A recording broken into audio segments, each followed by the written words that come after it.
अब देखिए ये आपका रिकर्शन ट्री होगा। इस रिकर्शन ट्री में ये जो कॉलिंग सीक्वेंस जो कि आप देख रहे हैं ये आपका प्री ऑर्डर है, ठीक है ना। कॉलिंग सीक्वेंस आपका प्री ऑर्डर है।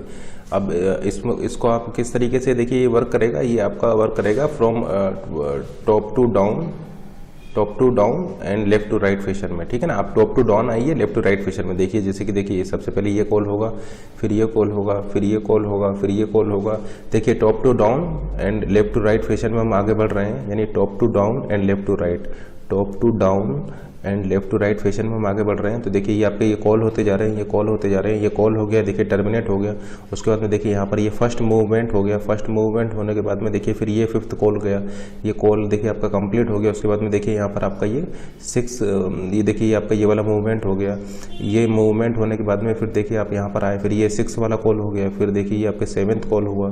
फिर देखिए आपका ये मूवमेंट 3 हो गया यहाँ पर। फिर इस तरीके से आप आगे बढ़ रहे हैं। ये आपका 8th कॉल गया। 8th कॉल जाने के बाद में देखिए आपका ये कंप्लीट हो गया। फिर देखिए ये कंप्लीट हो गया। फिर 4th मूवमेंट हुआ, 9th कॉल गया, 10th कॉल गया, 11th कॉल गया, 11th कॉल कंप्लीट हुआ। ये 5th मूवमेंट हुआ। फिर आपका देखिए 12th वाला कॉल गया, ये कंप्लीट हुआ। देखिए फिर ये 10th वाला कॉल भी कंप्लीट हो गया। फिर 6th मूवमेंट हो गया आपका। फिर उसके बाद में आप आगे बढ़ रहे हैं, आपका 14 कॉल गया। फिर ये देखिए 7th मूवमेंट हुआ, ये 15th कॉल गया, ये 15th कॉल कंप्लीट हो गया। 13 कॉल कंप्लीट हुआ, 9th कॉल कंप्लीट हुआ और ये आपका C1 वाला जो था ये भी आपका कंप्लीट हो गया। तो इस तरीके से अगर आप इसको ट्रेवर्स करेंगे from top to bottom and left to right fashion में, तो आपको ये इस टाइप के ये मूवमेंट आपको यहाँ पर M1 टू M7 यानी 7 मूवमेंट आपको यहाँ पर मिलेंगे और टोटल यहाँ पर 15 फंक्शन कॉल यहाँ पर होंगे। अब इस एल्गोरिथम में आप एक चीज़ नोट कीजिए कि यहाँ पर ये जो आप मूवमेंट कर रहे हैं, देखिए सेकंड स्टेटमेंट में जो आप मूवमेंट कर रहे हैं, ये मूवमेंट फर्स्ट कॉल के कंप्लीट होने के बाद आप कर रहे हैं, यानी फर्स्ट कॉल के कंप्लीट होने के बाद और थर्ड कॉल से पहले आपका ये मूवमेंट यहाँ पर हो रहा है। जैसे कि यहाँ पर आप चेक कर सकते हैं, ये फर्स्ट कॉल आपका यहाँ पर गया है फर्स्ट कॉल के कंप्लीट होने के बाद और सेकंड कॉल के स्टार्ट होने से पहले आपका ये मूवमेंट हो गया है। जैसे कि यहाँ पर आप चेक कर सकते हैं, देखिए ये फर्स्ट कॉल आपका गया है फर्स्ट कॉल के कंप्लीट होने के बाद और सेकंड कॉल के स्टार्ट होने से पहले आपका ये M4 वाला मूवमेंट यहाँ पर हो जा रहा है। इसका मतलब जैसे कि आप यहाँ पर देख रहे हैं, ये जो मूवमेंट हो रहा है ये मूवमेंट आपके फर्स्ट के कंप्लीट होने के बाद और सेकेंड कॉल के स्टार्ट होने से पहले आपका ये मूवमेंट हो जाएगा, ठीक है ना। इसका मतलब जो यहाँ पर आप nth डिस्क को मूव करा रहे हैं, ये जो nth डिस्क को आप मूव करा रहे हैं फ्रॉम सोर्स टू डेस्टिनेशन, जो nth डिस्क को आप मूव करा रहे हैं फ्रॉम सोर्स टू डेस्टिनेशन, ये आपका हो जाएगा after completion of this first call, यानी फर्स्ट कॉल के कंप्लीट होने के बाद ही ये मूवमेंट आपका यहाँ पर हो जाएगा, ठीक है ना। ये वेट नहीं करेगा इस सेकेंड कॉल के कंप्लीट होने के लिए। देखिए यहाँ पर 2 कॉल हैं, ये आपका फर्स्ट कॉल है, ये जो आपका गया है ये आपका फर्स्ट कॉल है, ये आपका सेकेंड कॉल है। तो फर्स्ट कॉल के कंप्लीट होने के बाद फर्स्ट कॉल के कंप्लीट होने के बाद ही ये आपका मूवमेंट हो जाएगा और मूवमेंट होने के बाद आपका सेकंड कॉल होगा, ठीक है ना। तो ये जो मूवमेंट है ये after completion of first call आपका ये होगा, ठीक है ना। और ये जो मूवमेंट है ये वेट नहीं करेगा इस सेकंड कॉल के लिए। अब यहाँ पर क्वेश्चंस आपके किस टाइप से पूछे जा सकते हैं, वो ये पूछ सकता है कि after how many function call first movement will take place, after how many function call first movement will take place. तो जैसे कि आप देख पा रहे हैं, ये कॉल गया, ये भी कॉल गया, ये भी कॉल गया, ये भी कॉल गया, उसके बाद यहाँ पर आपका फर्स्ट मूवमेंट हो रहा है। तो फर्स्ट मूवमेंट कितने कॉल के बाद हो रहा है? फर्स्ट मूवमेंट आपका 4th कॉल के बाद हो रहा है। तो जैसे कि आप यहाँ पर देख रहे हैं, यहाँ पर n की वैल्यू 3 था तो आपका 4th कॉल के बाद हुआ है। तो अगर आप यहाँ पर n लेते, n डिस्क लेते, तो ये n+1 कॉल के बाद आपका फर्स्ट मूवमेंट यहाँ पर होता। तो क्वेश्चन है after how many function call first movement will take place, तो आंसर हो जाएगा n+1। जैसे कि 3 के केस में 4 है तो n के केस में ये n+1 कॉल होने के बाद आपका ये फर्स्ट मूवमेंट यहाँ पर होता, ठीक है ना। तो आंसर हो जाएगा n+1। सेकेंड क्वेश्चन वो आपसे ये पूछ सकता है, is there any function call after last move, is there any function call after last move. तो जैसे कि आप देख पा रहे हैं, ये आपका लास्ट मूवमेंट हुआ है, तो लास्ट मूवमेंट के बाद में कोई फंक्शन कॉल है? बिल्कुल, यहाँ पर लास्ट मूवमेंट के बाद में आपका C15 है, यानी लास्ट मूवमेंट M7 के बाद आपका 15 कॉल यहाँ पर गया है। तो is there any function call after last move, answer हो जाएगा यस। जैसे कि इस केस में देखिए आपका M7 के बाद C15 गया है, या इस कोड से भी आप समझ सकते हैं ये जो मूवमेंट मूवमेंट होने के बाद आपका ये सेकंड कॉल होता है। देखिए फर्स्ट कॉल पहले होगा, ये पहले आपका फर्स्ट कॉल कंप्लीट होगा, फिर मूवमेंट होगा, फिर सेकंड कॉल होगा। इसका मतलब जब ये आपका जो लास्ट मूवमेंट होगा उसके बाद आपका ये थर्ड वाला जो है, ये सेकंड कॉल जो है, ये सेकंड कॉल आपका एग्जीक्यूट होना बाकी रह जाएगा। जैसे कि यहाँ पर आप देख सकते हैं ये जो मूवमेंट हुआ है, लास्ट मूवमेंट हुआ है, इस लास्ट मूवमेंट के बाद आपका ये वाला कॉल एग्जीक्यूट होगा, क्योंकि मूवमेंट होने के बाद आपका ये सेकंड कॉल एग्जीक्यूट होता है। तो इसलिए हम ऐसा बोल सकते हैं कि आपका लास्ट मूवमेंट के बाद में आपका फंक्शन कॉल यहाँ पर होता है, ठीक है ना। तो is there any function call after last movement, answer हो जाएगा यस, क्योंकि ये जो लास्ट मूवमेंट होगा उसके बाद में ये सेकंड वाला आपका जो कॉल है ये एग्जीक्यूट होगा। अब नेक्स्ट क्वेश्चन वो आपसे ये पूछ सकता है, is there any move after last function call, is there any move after last function call. तो क्या लास्ट फंक्शन कॉल के बाद कोई मूवमेंट होगा? नहीं होगा। देखिए लास्ट फंक्शन कॉल आपको यहाँ से मिलेगा, लास्ट फंक्शन कॉल आपको यहाँ से मिलेगा, और जैसे कि एल्गोरिथम से आपको क्लियर है कि लास्ट फंक्शन कॉल के बाद आपका कोई मूवमेंट नहीं होगा। जैसे कि इस केस में भी आप देख सकते हैं C15 के बाद आपका कोई मूवमेंट नहीं होगा, ठीक है ना। तो is there any move after last function call, तो आंसर हो जाएगा नो। जैसे कि इस केस में भी आपका क्लियर है कि C15 के बाद आपका कोई भी मूवमेंट यहाँ पर नहीं हो रहा है। या आप यहाँ से भी देख सकते हैं कि जो लास्ट फंक्शन कॉल होगी वो आपको यहाँ से मिलेगी और इसके बाद आपका कोई भी मूवमेंट नहीं है, ठीक है ना। तो is there any movement after last function call, answer हो जाएगा नो। या फिर आप इस रिकर्शन ट्री या फिर आप इस ट्री को top to bottom and left to right fashion में इसको ट्रेवर्स करेंगे। तो आप ट्रेवर्स करते हुए आ रहे हैं, जैसे ही आप यहाँ पर आएंगे फिर देखिए M7 ये लास्ट मूवमेंट है आपका, फिर ये आपका लास्ट फंक्शन कॉल है। देखिए लास्ट फंक्शन कॉल के बाद में देखिए आपको कोई भी मूवमेंट आपको यहाँ पर नहीं मिल रहा है, ठीक है ना।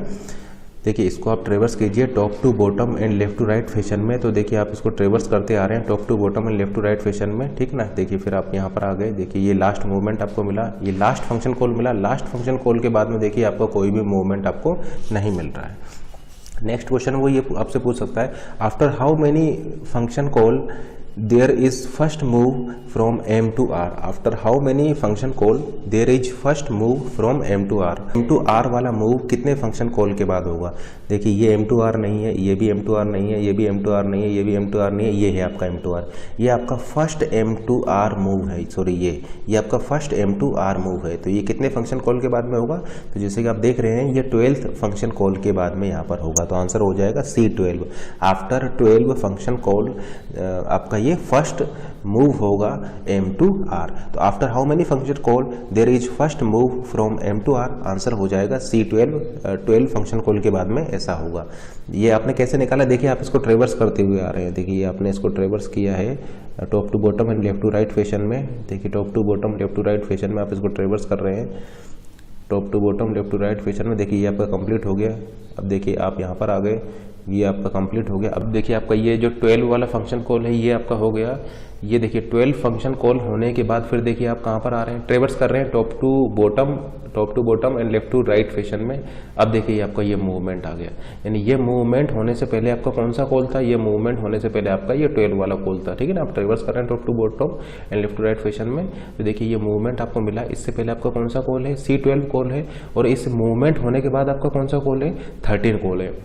इसका मतलब जो first M to R move होगा, फर्स्ट M to R जो मूव होगा उससे पहले आपका 12 फंक्शन कॉल जाएगा और उसके बाद में आपका 13 फंक्शन कॉल जाएगा, ठीक है ना। तो फर्स्ट M to R वाला मूव है, उससे पहले आपका 12 फंक्शन कॉल जाएगा, यानी 12 फंक्शन कॉल हो चुके होंगे और 13वां फंक्शन कॉल उसके बाद आपका होगा, ठीक है ना। ये कैसे निकाला आपने? देखिए आप इसको ट्रेवर्स करते आ रहे हैं, ये देखिए इसी तरीके से देखिए 5th वाले को आपने यहाँ पर कंप्लीट किया, 12 आया, 12 फंक्शन कॉल होने के बाद आपका ये मूव होगा M6 होगा, और M6 के बाद आपका ये 13 वाला फंक्शन कॉल होगा, यानी M6 यानी first M to R move के बाद 13 फंक्शन कॉल होगा और इससे पहले 12 फंक्शन कॉल होगा। अब यहाँ पर हम कैलकुलेट करने जा रहे हैं कि आपके कितने फंक्शन कॉल्स यहाँ पर होंगे। जैसे कि आप देख पा रहे हैं 3 डिस्क के केस में टोटल आपके 15 फंक्शन कॉल हैं।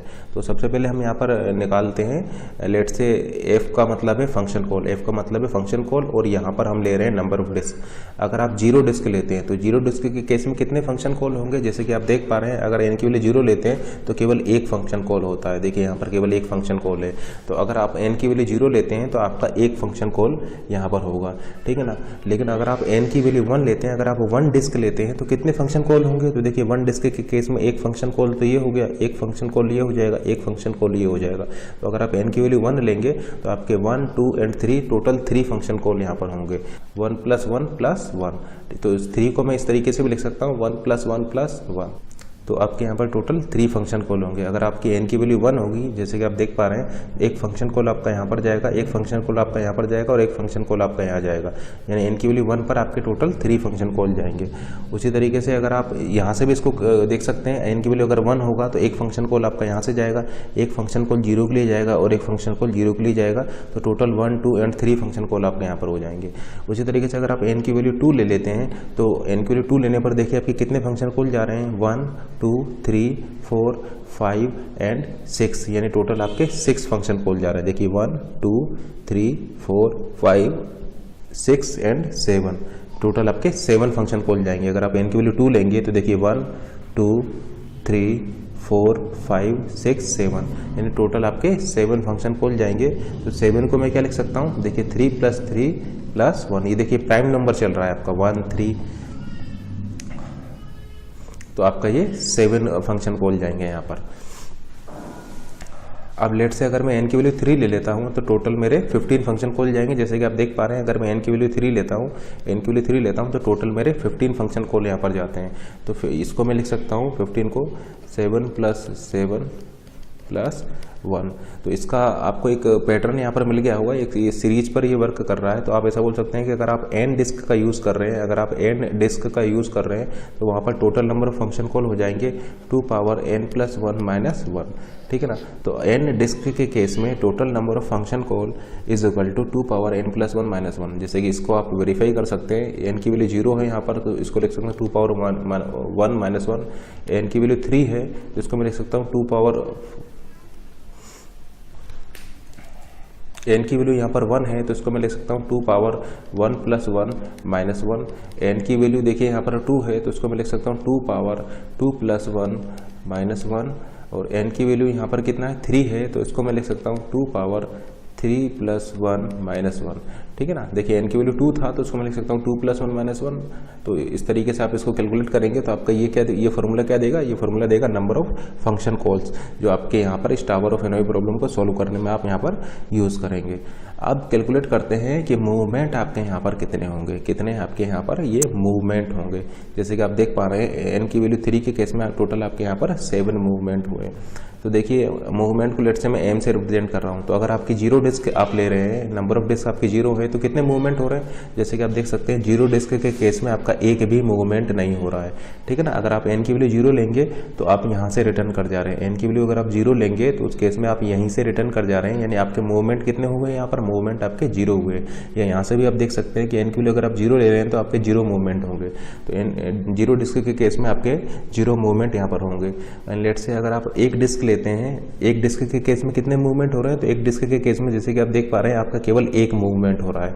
या यहाँ से भी आपको क्लियर होगा कि जब आप n की वैल्यू 1 लेंगे तो आपका केवल एक मूवमेंट होगा। तो एक डिस्क लेने पर आपका केवल एक मूवमेंट हो रहा है। उसी तरीके से अगर आप 2 डिस्क लें तो 2 डिस्क लेने पर आपके कितने मूवमेंट हो रहे हैं? तो 2 डिस्क लेने पर देखिए आपका पहला मूवमेंट यहाँ हुआ, दूसरा मूवमेंट यहाँ हुआ, तीसरा मूवमेंट यहाँ हुआ, यानी 1, 2 एंड 3, यानी n की वैल्यू 2 लेने पर आपके टोटल 3 मूवमेंट यहाँ पर हो रहे हैं। अगर आप n की वैल्यू 3 ले लेते हैं, जैसे यहाँ पर देखिए अगर आप 3 डिस्क ले रहे हैं तो 3 डिस्क लेने के केस में टोटल आपके कितने मूवमेंट हो रहे हैं? 7 मूवमेंट हो रहे हैं। तो इसको मैं लिख सकता हूँ +1। उसी तरीके से अगर आप m की वैल्यू 4 ले लेंगे, n की वैल्यू 4 ले लेंगे तो उस केस में टोटल आपके 15 मूवमेंट होंगे। उस केस में आपके टोटल 15 मूवमेंट होंगे।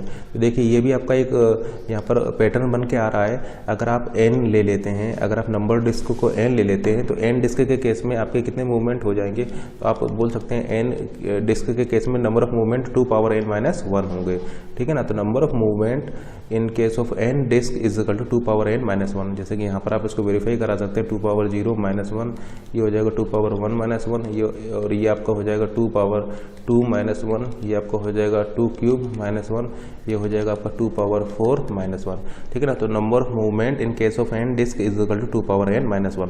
जैसे कि n की वैल्यू अगर आप यहाँ 3 रखेंगे तो आपके टोटल यहाँ पर आपके 7 मूवमेंट होंगे। तो इस फॉर्मूले का यूज़ करके आप नंबर ऑफ मूवमेंट कैलकुलेट कर सकते हैं और इस फॉर्मूले का यूज़ करके आप नंबर ऑफ फंक्शन कॉल यहाँ पर यूज़ कर सकते हैं। नंबर ऑफ फंक्शन कॉल आप कैलकुलेट कर सकते हैं और यहाँ से आप नंबर ऑफ मूवमेंट कैलकुलेट कर सकते हैं, ठीक है ना। जैसे कि आप अगर आपको n=2 के केस में मूवमेंट निकालना है तो देखिए इसको ट्रेवर्स कीजिए top to bottom and left to right fashion में। देखिए फर्स्ट मूवमेंट ये कंप्लीट हो गया, ये देखिए सेकंड मूवमेंट, अब देखिए आपका ये थर्ड मूवमेंट और देखिए ये, ठीक है ना। तो इस तरीके से आप इसको ट्रेवर्स करते जाइए तो आपको फंक्शन कॉल्स भी मिल जाएंगे और आपको मूवमेंट भी यहाँ पर मिल जाएंगे। देखिए ये आपका ट्रेवर्स हम करते जा रहे हैं, ये देखिए आपका ये मूवमेंट आपको मिला, ये देखिए ये कंप्लीट हो गया, ये भी कंप्लीट हो गया। ये ऑलरेडी हम आपको कंपाइलर डिजाइन में बता चुके हैं।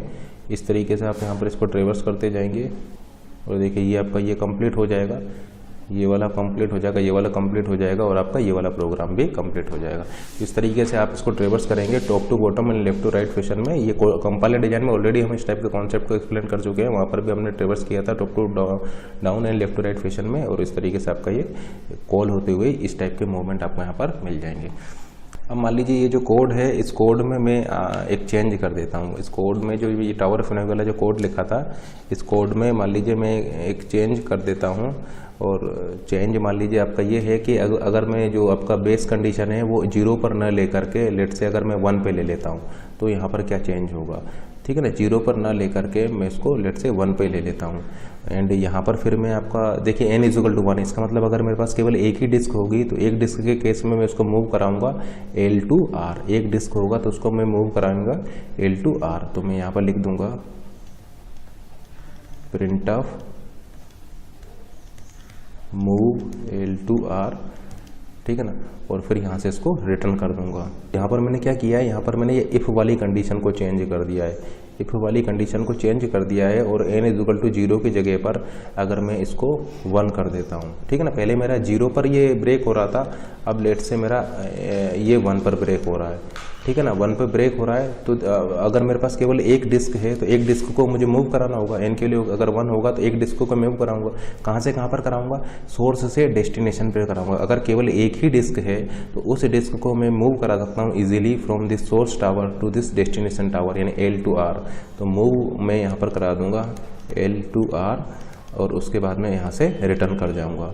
तो क्या आप मुझे बता सकते हैं, फिर मैं यहाँ से आपका रिटर्न कर जाऊँगा, ठीक है ना। तो अगर मैं ये इफ़ वाले कंडीशन को चेंज कर देता हूँ तो इस डायग्राम में क्या चेंज आ जाएगा, इस डायग्राम में ये चेंज आ जाएगा कि देखिए अब ये कॉल नहीं जाएगा, 0 पे कॉल नहीं जाएगा क्योंकि कॉल आपका 1 पर ही जाएगा। ये वाले कॉल भी आपका नहीं जाएगा, ये वाली कॉल भी आपका नहीं जाएगी, ये वाली कॉल भी आपकी नहीं जाएगी, ये वाली कॉल भी नहीं जाएगी आपका, ये वाली कॉल भी आपका नहीं जाएगा और ये वाली कॉल भी नहीं जाएगा। तो जैसे कि आप यहाँ पर देख पा रहे हैं आपकी कितनी कॉल्स बच जाएंगी। देखिए 1 2 3 4 5 6 7 और 8, यानी टोटल 8 कॉल आपके अब नहीं जाएंगी। यानी पहले कितनी कॉल जा रही थी, पहले 15 कॉल जा रही थी, लेकिन अब n की वैल्यू 1 पर ही आपका ये टर्मिनेट कर जाएगा, n की वैल्यू 1 पर ही ये मूवमेंट होकर के रिटर्न हो जाएगा। तो आपकी 8 कॉल यहाँ पर बच जाएंगी, यानी टोटल कॉल कितनी हो जाएगा 15 - 8 यानी 7। यानी अब आपकी जो फंक्शन कॉल होंगी वो 7 होगी। पहले फंक्शन कॉल 15 हो रही थी, अब फंक्शन कॉल केवल 7 होंगी। ये 8 कॉल आपकी नहीं जाएगा क्योंकि आप 1 से ही इसको रिटर्न कर जाएंगे। देखिए अब लेकिन यहाँ पर जैसे कि आप देख पा रहे हैं ये मूवमेंट पर यहाँ पर कोई फ़र्क नहीं होगा। अब चूँकि ये जो मूवमेंट है ये आपकी सेम है, ये मूवमेंट आपके एग्जैक्टली वही हैं जो आपके पहले थे। इसका मतलब मूवमेंट पर चूँकि आपका कोई फ़र्क नहीं पड़ा है, इसका मतलब ये जो हमने चेंज किया है ये चेंज आपका करेक्ट है और इसका आउटपुट वही आएगा जो प्रीवियस वाले एल्गोरिथम का आउटपुट था, ठीक है ना। इस एल्गोरिथम का आउटपुट भी वही आएगा जो इससे प्रीवियस वाले एल्गोरिथम का आउटपुट था, क्योंकि यहाँ पर देखिए जो आपका मूवमेंट है उस पर कोई भी फर्क यहाँ पर नहीं पड़ा हुआ है। ये भी सेम वही मूवमेंट ले रहा है जो इससे पहले वाला ले रहा था, केवल आपका यहाँ पर आपका चेंजेस आ जाएगा। तो नंबर ऑफ फंक्शन कॉल आपकी रिड्यूस हो जाएंगी, लेकिन ये मूवमेंट आपके एज इट इज रहेंगे, क्योंकि अब आप जो ये मूव ले रहे हैं ये मूव आप रिटर्न करने से पहले ही ले लेंगे। जैसे कि देखिए n की वैल्यू जैसे ही 1 होगा पहले आप मूवमेंट लेंगे एंड देन रिटर्न करेंगे, ये ठीक है ना। ये जो मूवमेंट है ये आप यहीं पर ही ले रहे हैं, इसलिए आपका यहाँ पर मूवमेंट पर कोई फर्क नहीं आया। तो देखिए फंक्शन कॉल किस तरीके से होगा, देखिए ये ट्रेवर्स कीजिए from top to bottom left to right fashion में। देखिए first call, second call, third call, third call होने के बाद में देखिए ये मूवमेंट होगा, मूवमेंट होने के बाद में आपका ये रिटर्न कर जाएगा। देखिए first call, second call, third call, ये मूवमेंट हुआ, मूवमेंट होने के बाद ये रिटर्न कर जाएगा। रिटर्न करने के बाद में फिर देखिए ये वाला मूवमेंट होगा, ये मूवमेंट होने के बाद में फिर देखिए आपका यहाँ पर आएगा, ये नेक्स्ट कॉल हो जाएगा, यानी ये फोर्थ कॉल हो जाएगी आपकी। ये वाली जो कॉल है ये आपकी फोर्थ कॉल हो जाएगा। और फिर देखिए ये मूवमेंट होगा, मूवमेंट होने के बाद में फिर ये रिटर्न कर जाएगा। फिर देखिए ये मूवमेंट होगा, मूवमेंट होने के बाद में फिर देखिए आपका नेक्स्ट कॉल ये हो जाएगा, ये फिफ्थ कॉल हो जाएगी आपकी। ये फिफ्थ कॉल हो जाएगा, ये सिक्स्थ कॉल हो जाएगी। उसी तरीके से ये फिर मूवमेंट होगा, मूवमेंट होने के बाद में ये कंप्लीट हो जाएगा। फिर ये मूवमेंट होगा, मूवमेंट होने के बाद देखिए ये आपका यहाँ पर आएगा, ये आपका देखिए कौन सी कॉल होगी, ये आपकी सेवेंथ कॉल होगी। ये आपकी सेवेंथ कॉल होगी। सेवेंथ कॉल होने के बाद में फिर ये मूवमेंट होगा, मूवमेंट होने के बाद में ये कंप्लीट हो जाएगा। एंड देखिए फिर ये भी कंप्लीट हो जाएगा और ये भी कंप्लीट हो जाएगा। तो अब यहाँ पर नंबर ऑफ फंक्शन कॉल्स आपकी 7 हो जाएंगी, ठीक है ना। ये C1, C2, C3 and then देखिए C4 के बाद में फिर देखिए C5, C6 के बाद में आपका ये C7। और इस तरीके से आप ट्रेवर्स करेंगे। ये देखिए आप आते जा रहे हैं। C3 मूवमेंट हुआ, फर्स्ट मूवमेंट हुआ, सेकेंड मूवमेंट हुआ, C4 फोर्थ कॉल गया, थर्ड मूवमेंट हुआ। अब देखिए ये आपका फोर्थ मूवमेंट हुआ, फिफ्थ कॉल गया, सिक्स्थ कॉल गया, फिफ्थ मूवमेंट हुआ, सिक्स्थ मूवमेंट हुआ, सेवेंथ कॉल गया और सेवेंथ मूवमेंट हुआ। और ये आपका फिर यहाँ पर जाकर के कंप्लीट हो गया। तो अब ये इस तरीके से वर्क करेगा। तो जैसे कि आप देख पा रहे हैं नंबर ऑफ मूवमेंट पर यहाँ पर कोई भी फर्क नहीं पड़ा है, लेकिन नंबर ऑफ फंक्शन कॉल्स आपका यहाँ पर रिड्यूस हो जाएगा। तो नंबर ऑफ मूवमेंट वाला जो फॉर्मूला है वो अभी भी आपका सेम ही रहेगा, यानी number of movement is equal to 2n-1। ये फॉर्मूला आपका अभी भी ये सेम ही रहेगा, क्योंकि अब लेकिन यहाँ पर चेंज ये आ जाएगा कि अब n की वैल्यू, मिनिमम वैल्यू क्या हो सकती है आपकी, 0 नहीं होगी, मिनिमम वैल्यू आपका 1 होगा, ठीक है ना। तो m इज इक्वल टू 1 पर n इज इक्वल टू 1 पर अगर आप केवल एक डिस्क लेते हैं तो एक डिस्क लेने के केस में कितने मूवमेंट हो रहे हैं, एक डिस्क लेने के केस में आपका एक मूवमेंट हो रहा है। एक डिस्क लेने के केस में आपका एक मूवमेंट हो रहा है, या यहाँ से भी आप चेक कर सकते हैं, एक डिस्क लेने के केस में आपका एक मूवमेंट हो रहा है। m1 इज इक्वल टू 1 हो जाएगा। आप कैलकुलेट कीजिए m2 कितना हो जाएगा। तो दो डिस्क लेने के केस में कितने मूवमेंट हो रहे हैं, 1, 2 एंड 3। तो यहाँ पर आपके 3 मूवमेंट हो जाएंगे। 3 डिस्क लेने के केस में कितने मूवमेंट होंगे, तो 3 डिस्क लेने के केस में आपके टोटल 7 मूवमेंट हो जाएंगे एंड सो ऑन। तो इस तरीके से आप मूवमेंट यहाँ पर कैलकुलेट कर सकते हैं। m0 यहाँ पर अब नहीं आएगा, क्योंकि m0 यहाँ पर पॉसिबल नहीं है, क्योंकि n की वैल्यू 0 नहीं हो सकती। n की मिनिमम वैल्यू अब यहाँ पर 1 हो सकती है। उसी तरीके से अगर आपको फंक्शन कॉल आपको कैलकुलेट करना है तो f0 अब यहाँ पर पॉसिबल नहीं है। क्यों नहीं है, क्योंकि n की वैल्यू आपका 0 यहाँ पर नहीं हो सकती, मिनिमम n की वैल्यू आपका 1 हो सकती है। तो f0 भी यहाँ पर नहीं होगा। f1 के केस में कितना फंक्शन कॉल होगा, तो जैसे कि आप देख पा रहे हैं f1 के केस में अब केवल एक फंक्शन कॉल होगा। f1 के केस में आपका केवल एक फंक्शन कॉल होगा, क्योंकि जब n की वैल्यू 1 होगा तो आपका ये n की वैल्यू 1 से मैच कर जाएगा, ये मूवमेंट होकर के रिटर्न कर जाएगा। तो n की वैल्यू 1 होने पर केवल एक फंक्शन कॉल हो रहा है, ठीक है ना। जैसे क्योंकि n की वैल्यू 1 होने पर ये रिटर्न कर जा रहा है, यहाँ से भी देख सकते हैं n की वैल्यू 1 होने पर केवल ही एक फंक्शन कॉल हो रहा है। तो n की वैल्यू 1 पर एक फंक्शन कॉल, n की वैल्यू 2 होने पर देखिए कितने फंक्शन कॉल, 1, 2 एंड 3। देखिए 1, 2 एंड 3। तो n की वैल्यू 2 होने पर 3 फंक्शन कॉल होंगे, 1, 2 एंड 3। उसी तरीके से n की वैल्यू 3 होने पर टोटल आपके 7 फंक्शन कॉल होंगे। तो ये आपका हो जाएगा 7। तो इसका फॉर्मूला क्या आ जाएगा, number of function call in this modified code is equal to, ये हो जाएगा 2n-1। तो आपकी फंक्शन कॉल आपका यहाँ पर रिड्यूस हो जाएंगी, ठीक है ना। तो अब number of function call in this modified code is equal to for n disk is equal to 2n-1। अब इस कोड का आप टाइम कॉम्प्लेक्सिटी क्या हो जाएगा, तो जैसे कि आप देख रहे हैं कि नंबर ऑफ फंक्शन कॉल आपका रिड्यूस हो गया है, लेकिन फिर भी आपका ये एक्सपोनेंशियल टाइम कॉम्प्लेक्सिटी में जाएगा, क्योंकि एक नोड के 2 नोड बन रहे हैं। जैसे कि आप यहाँ पर देख पा रहे हैं n था, n के लिए n-1 n-1, फिर n-1 के लिए n-2 n-2, ठीक है ना। तो ये स्ट्रक्चर अभी भी आपका मेंटेन है। n के 2 बनेंगे n-1 n-1, फिर इसके 2 बनेंगे n-2 n-2 n-2 n-2। फर्क केवल इतना आ जाएगा कि ये जो लीफ वाला होगा, अब ये लीफ वाले को आप छोड़ देंगे, यानी एक हाइट आपका 1 से डिक्रीज हो जाएगा।